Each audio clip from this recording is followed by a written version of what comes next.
Hi everyone, how you doing? Hi there. This is BRANDCORE and your weekly discussion on brands for business.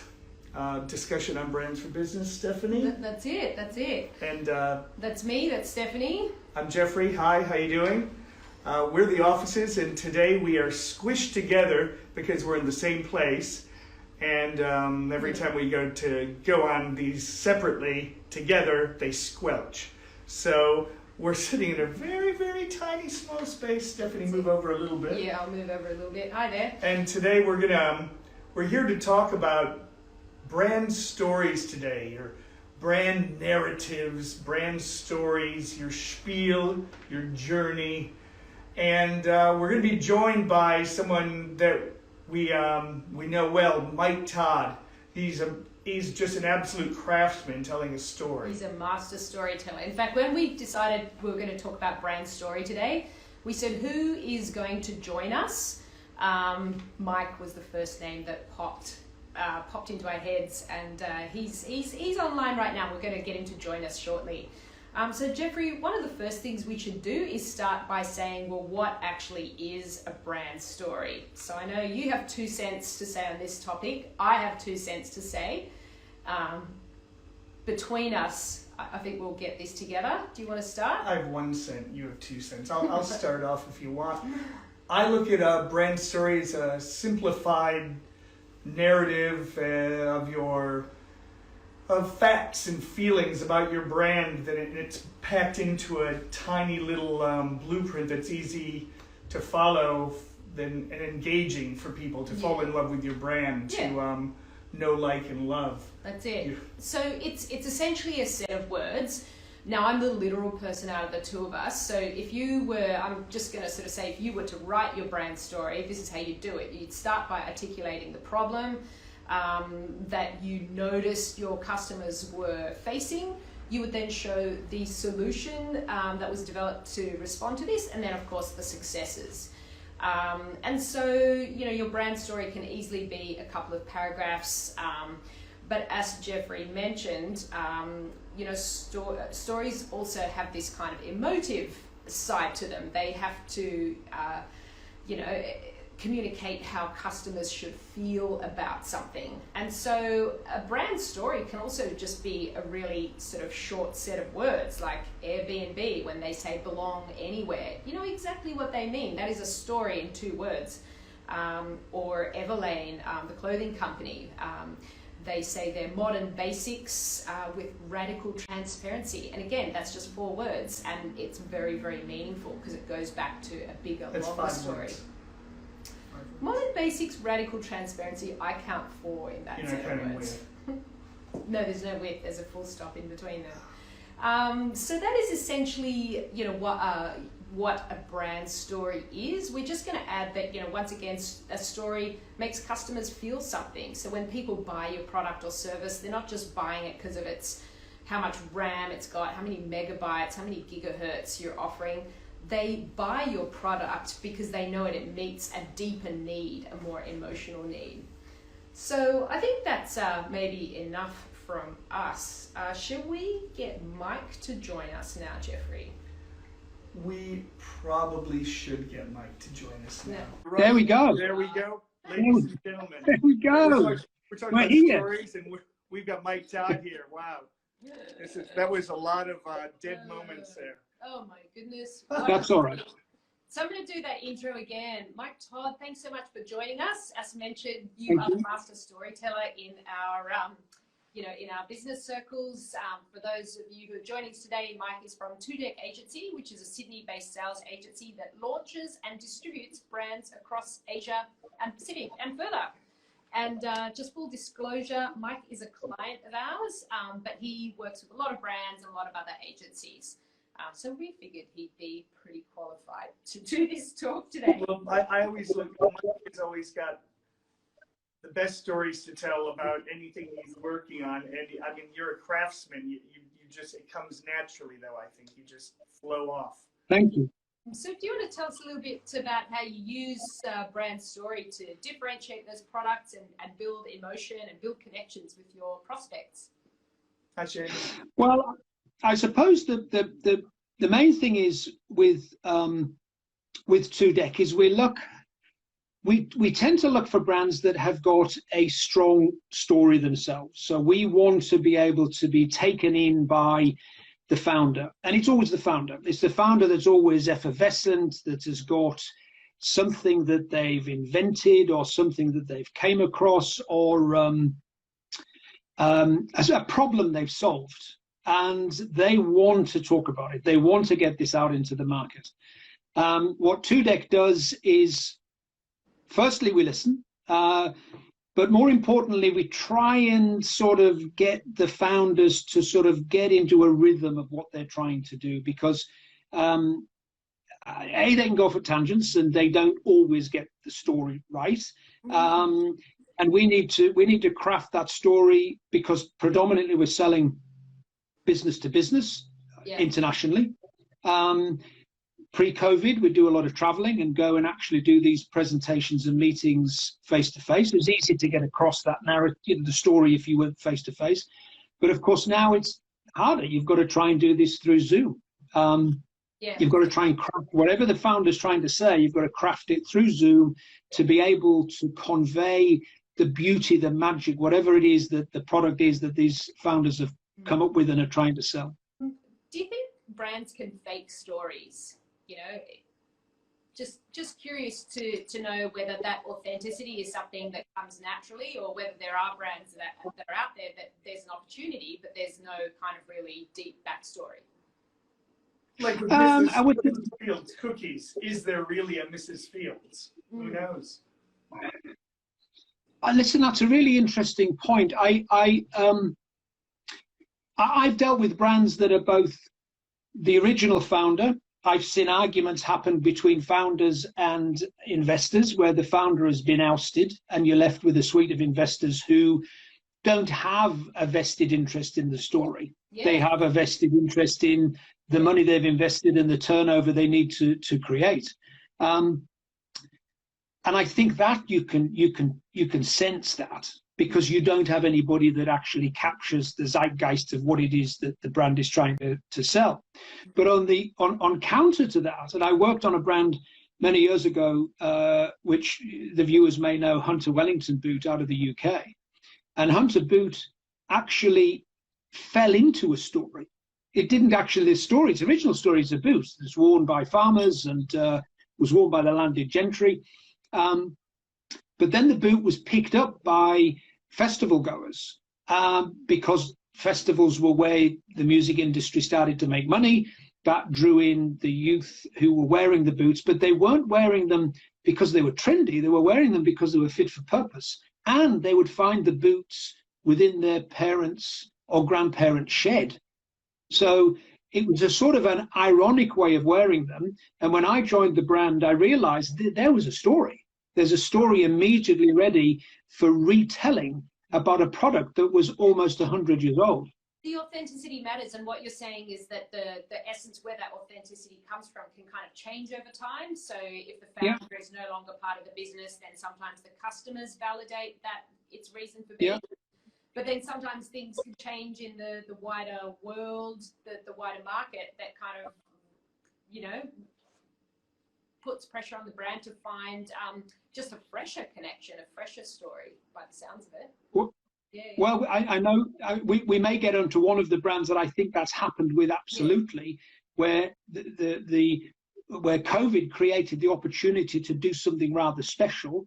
And we've worked, myself and the founder of this particular brand, we've worked very, very hard to bring to market as quick as feasibly possible a product that actually fits the narrative of today. And I think a lot of, I know this from reading the press and seeing what's happening in the market, but clever companies, clever founders, clever brands are very quickly pivoting to what is the future, what is a post-COVID world to look like, and what is it that people want in products that they may not have known before, but now they need them because of the way we are now all forced to work. Well, do you want to tell us a little bit more about that brand, Mike? Because let's sort of see if we can get some more specific examples. Okay, well, this particular brand is called Free World. originally a surf brand, and this is a brand that we've worked on in terms of the logo. So the logo originally was a sort of a circular wave. The founder and I met each other a couple of years ago, and he was interested in developing some sandals, and I had some experience in sandal development for recovery sandals, and these are sandals that are worn pre and post sport. They tend to be high arch, they tend to be really comfy in the heel, they tend to have a rolling mechanism so you can work on the legs and the glutes, etc. And it's not a particularly new category, but it's a category that's growing. So we've gone through 2 rounds of development. One was in China, and then the second round of development we've done in Korea. And again, the Korea development came on because of COVID and because of the lack of travel. We needed a little bit more transparency in factories. We could get that from Korea. We may not be able to get it directly from China without traveling there. But then COVID hit. And what did we all do through COVID? We walked, and we walked continually. A, to get fit, B, to take the kids out of the house every day because they were stuck at home. We needed to get energy out of them, otherwise they were absolute rat bags through the afternoon and into the early evening. So we very quickly came up with the idea of a walking trifecta. So that is a sandal, a comfort shoe, sits in the middle, and a top-end walking shoe. Yeah. So after a year of development, we've got the first samples, which actually only came in yesterday. Could I show them? Oh, let's have a look. Let's have a look. Yeah. So this is the Comfort Plus. Gotcha. And this came out of a brief that is very on trend at the moment, which is a very, very thick outsole. It has got, there's 2 versions of this. There's a mesh upper, and we have, beautifully, a wool upper, which brings in Australian wool, this is sourced Australian wool, which is sent to Korea and then reworked into fabric, and this will be put on top of the shoe. But this is all about the comfort of walking. Yeah. And it is aimed at that consumer that doesn't want to buy a full-on training shoe or an athletic shoe, but wants something to be able to do your traditional, as we've called, bay walk. So this product would not have happened. Nobody wishes COVID on anybody, and nobody wishes the lockdown on anybody. But the lockdown created the opening for this store, for this brand, to begin to tell its real narrative. And the narrative is, as we so beautifully came up with, walk yourself well. Yes. And this is the shoe that we believe you can begin to walk yourself well in. It's big. Neither this is a big unit, and this is aiming to be very comfortable on the heel strike, and then you'll roll through this. So this is a really classic example of the narrative, the brand story, crafting an opportunity for us to then very quickly engineer a new product, which, by the way, we've had to do all by Zoom. Yes, that's amazing. Not one factory. I know. Not one factory visit. Yeah. All through the most amazing engineer we've got in Korea, and we've learned, all of us, over the last year, how to interpret each other's ways of saying things. Oh wow! Yeah, that's great. Because he is English, he's Korean speaking English, where Australian English and South African Indian, trying to communicate in all our different cultures. Yeah. And hopefully making sure that when you get something that comes through the post, we all look at it and go, who asked for that? Or where did that come from? Yeah, got you. Which, of course, you usually are able to do at factory level, but we can't do it anymore. Yeah. Oh, that's exciting. So I hope you like. Congratulations. So what do you think? Can't wait to see that. What do you think? But in other words, what you're saying is that the story has kind of kept evolving. So Free World started out as a surf brand. Surfing obviously feels great.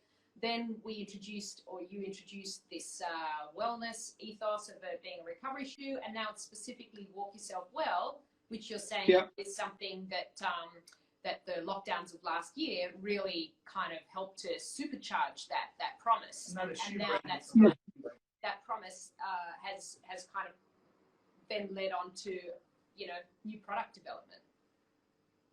Absolutely, and also we you know, I've been authentic in this, and the sort of royal we as a brand.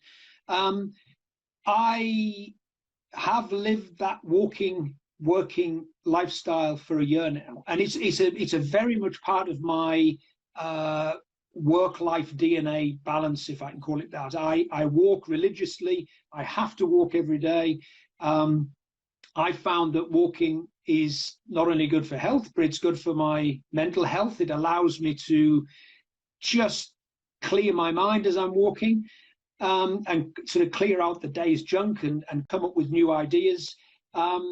And so the story, my personal story, the story of the brand, and the product that's the output of that, what I think, and I don't think you can fake that. I think that is something that comes through naturally through the product. So I'll do the front end selling. Certainly now we're doing the front end selling, but if we do get agents or sales people on in the future, I would hope that my narrative and my story that feeds through them will allow them to take that on and then retell that story and keep retelling it as you know, touch wood, if the brand grows.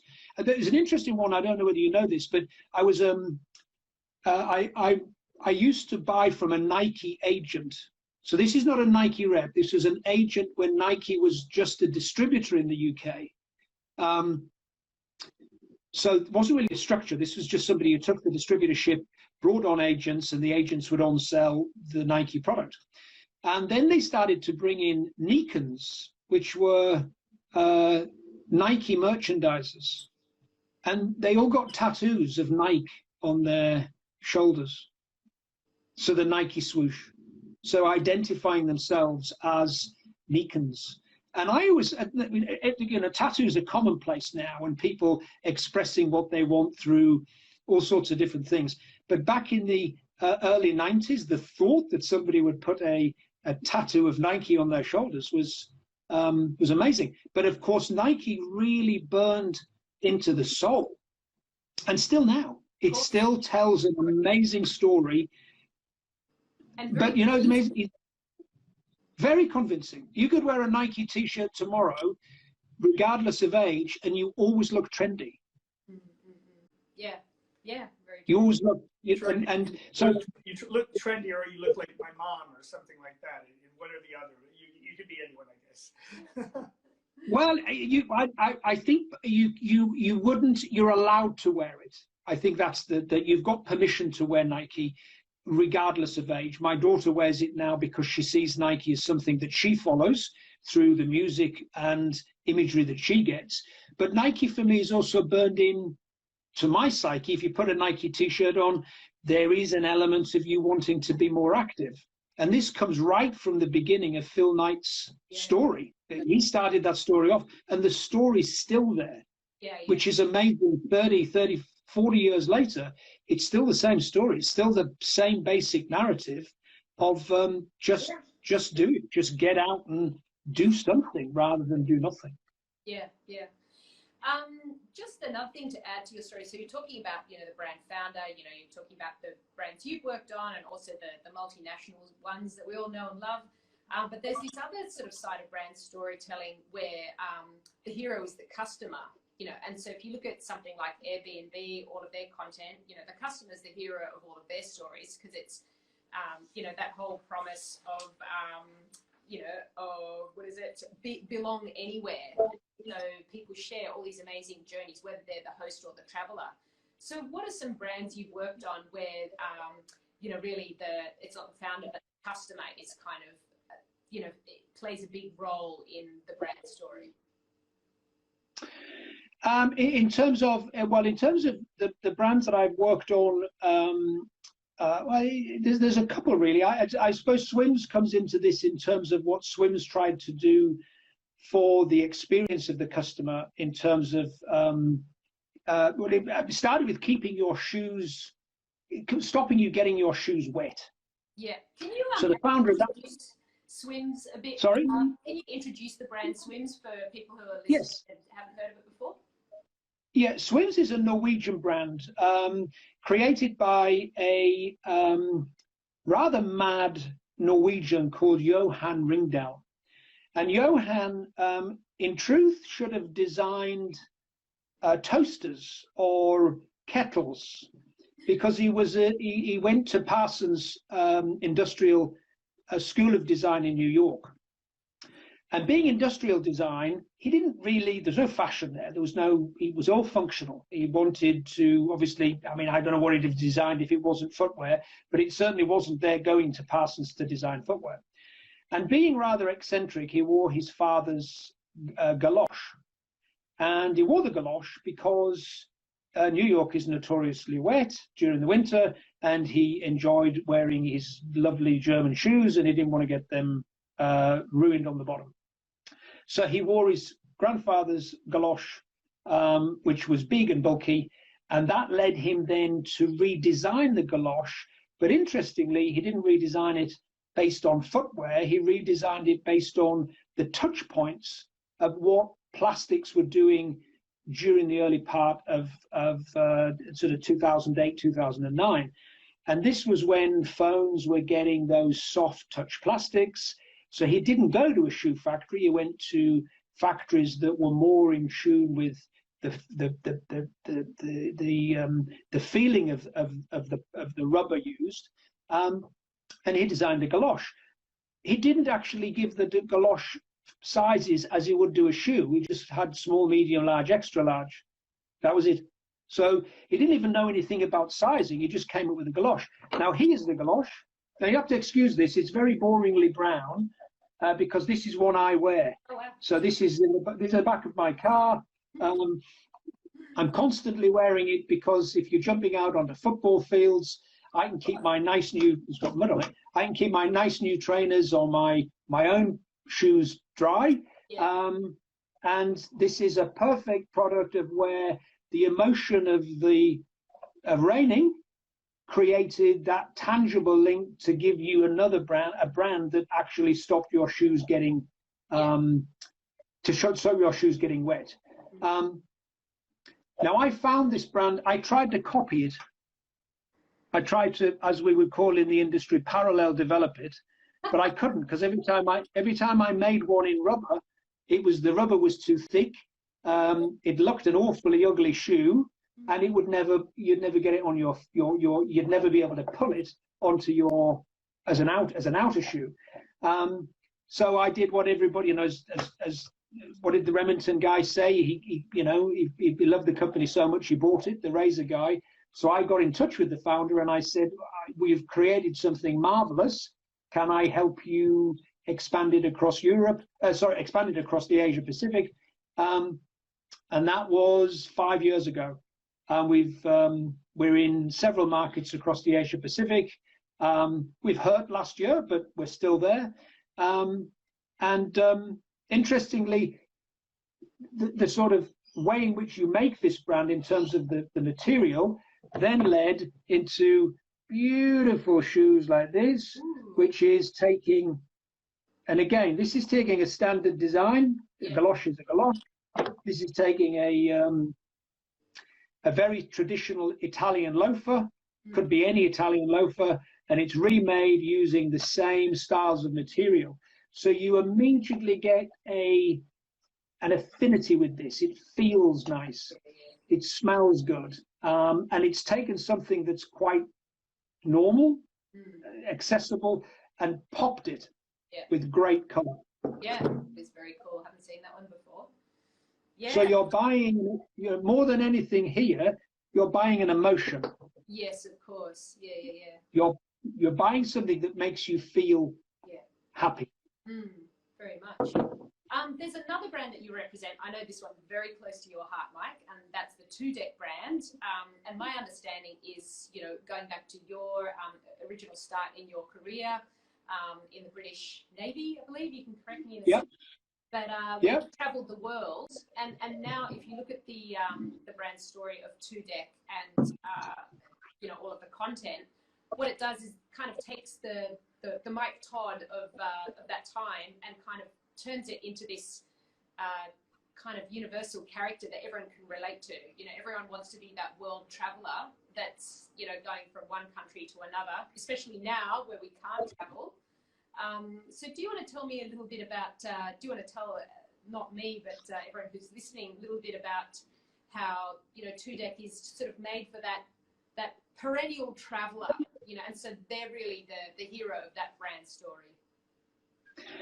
Well, Two Deck, for the audience, Two Deck is the second deck of a submarine. So you've got the control room, and then you come down Two Deck ladder, and Two Deck as a passageway goes from bulkhead 29, which is the last bulkhead before the bunk space, and it goes all the way down to the juniors mess. I joined when I was a boy, 17, so I was on my first vessel just before my 18th birthday. And I cleaned Two Deck for all of the time that I was on the submarine. Hands and knees, scrubbing Two Deck from one deck to the other, from one side to the other. It was also a place where where I sat. I read a lot, so I was always known as Sweeney sat on bulkhead 29's door, and I would sit and read books.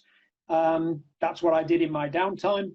And one thing that I was always interested in shoes for some bizarre reason, but I love my sandals, and sandals were worn on board. You couldn't wear anything else but sandals, and you wore them when you went ashore. So there wasn't a great deal of, you couldn't pack a great deal, so your sandals became something that was worn on board, and then you wore them when you went ashore. Now I still have this. Look how flat that is.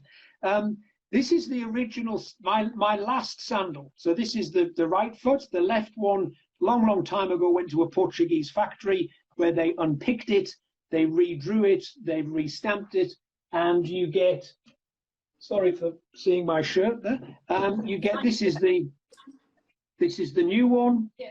And so this is the one that we make, and this is the original. Wow. From all those years. And this is what is interesting about this. It's still there and it's still wearable, but it's all the leather is cracked and hard from seawater.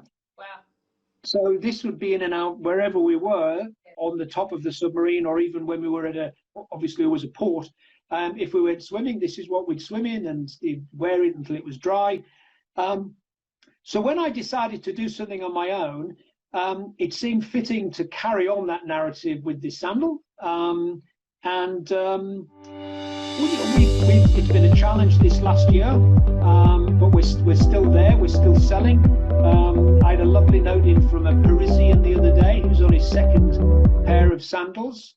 And to show you maybe the customers that I do sell to, I asked him if he could post it on Instagram, and he wrote back to me almost gleefully and said, I don't have an Instagram account. I'm not on social media. And I went, oh yeah, maybe that's the type of customer that I will probably sell to with these sandals, because they are maybe a little quirky and maybe not part of the modern world, and are happy just to remain a little bit anonymous. But what's your big sell with them, though? Isn't it? Do you have one book, one pair, one book, or? Yes, we support Room to Read. Room to Read is a charity that is born out of a Microsoft executive that one day decided to try and get some books to Nepal, to a school, because he was on a trek, on a sabbatical, and he found one school he went to, the only book they had was a dog-eared Jilly Cooper book. I don't know which one it was, but that was the only reading material they had, and he thought that has to change. And he asked his friends to send him some books so he could ship them to Nepal. Having quite a big database, his father called him up and said, son, there's about 50 boxes that have arrived this morning of books. Where do you want me to put them? Wow. and in that became a charity. We've supported it now since the brands, since we found 2Dec the brand, and we're also extending the charity into the agency, where we're doing some coaching work, and we'll be donating through each coaching session we do. But Room to Read, we're a great supporter of it, and it sort of takes into account all the reading I did when I was younger, the need for the massive need for all of our children to read more and get off their devices. But more than anything, educating young women across some of these third world countries is the best ability to bring them out of poverty. But that's turned into part of your brand story. That's one of the main, because it reflects your story on the boat, moving on through. And even though you've worked for many other brands, this one in particular, it's got some real personal meaning. Absolutely, and it's one of those things that it will never go. I read a lot now. One could say I read too much because I get far too engrossed in books and then try and tell everybody about them. But I think it's a big part of my narrative. So however 2Dec the brand morphs and changes over the coming years, which I hope it does and grows, it will still have a backbone of that young boy reading on Bulkhead 29, because in truth, and I do have to say, God bless to those submariners that lost their life on that Indonesian submarine last week, a tragedy. But I can say that a couple of 100 meters below the water, there's really nothing to do. Truly nothing to do. It's sleep, eat, and read, or sleep, eat, and watch movies. For weeks on end. Got you. Make it sound a bit less romantic than I thought. I was going to recap the story by saying, like, deep down, even though that's your story, all of us can relate to being that world traveler and wanting to be on a hammock somewhere reading a book, preferably under a coconut tree. But yes, I guess. Well, I would say that I could tell you many stories of my run ashores in places like Gibraltar and Naples, Florida, the South Atlantics. There's lots of them, but I'm afraid most of them would have to be told after 9, after Watershed. Those, I'm afraid, the antics that we were all allowed to get away with during the 1980s, they're long gone. Well, maybe those days are finished. You'll have to write a book about it one day, Mike, and write it under pseudonym, and that can be one of the saucier reads that you share through. Yes, it'll definitely be a pseudonym, because I just thank the Lord for no CCTV. There's none of that. Nice. I think we're gonna have to take you out for a drink for that one, Mike. Back then. Well, thanks so much. We've covered so much ground today on brand story, and I love all the different examples you've shared about how it takes time to craft, about how the brand story can evolve. The meaning can be associated with a founder, but the meaning can come from the customers. The meaning can be amplified by the economy, or it can be sort of stripped away by the economy. So absolutely. We've covered lots of ground. So I don't know if there's anything else you want to ask, Jeffrey, but no, I'm so good. interesting. I'm good. I'm ready for lunch. Mike, just one last thing before we do all sign out is where can people reach you if they want to learn more about 2Dec Agency? Go to 2dec.com and or go to any of the social feeds on Facebook or Instagram. Send me an email, mike.todd@2dec.com. If you're a budding entrepreneur out there that's got a brand that you want to understand a little bit more about how you can take your dream and make it international, call me. There's no charge, there's no fee. I'm more interested in you and listening to what your story is. And who knows, you might have the next Crocs, you might have the next iPhone, you could have the next Coca-Cola, who knows? But I'd love to hear what your story is. Cool. Well, that is a super generous offer. So thanks so much to everyone who joined us today. And if you kind of joined us a little bit late, we will actually be sharing this video later on our other channels, so hopefully you'll get a chance to watch it again. You can also reach us at the offices already following us, and we hope to see you again another time. See you soon. Okay. Thanks, Mike. Thank you. Everyone. Bye-bye. Bye.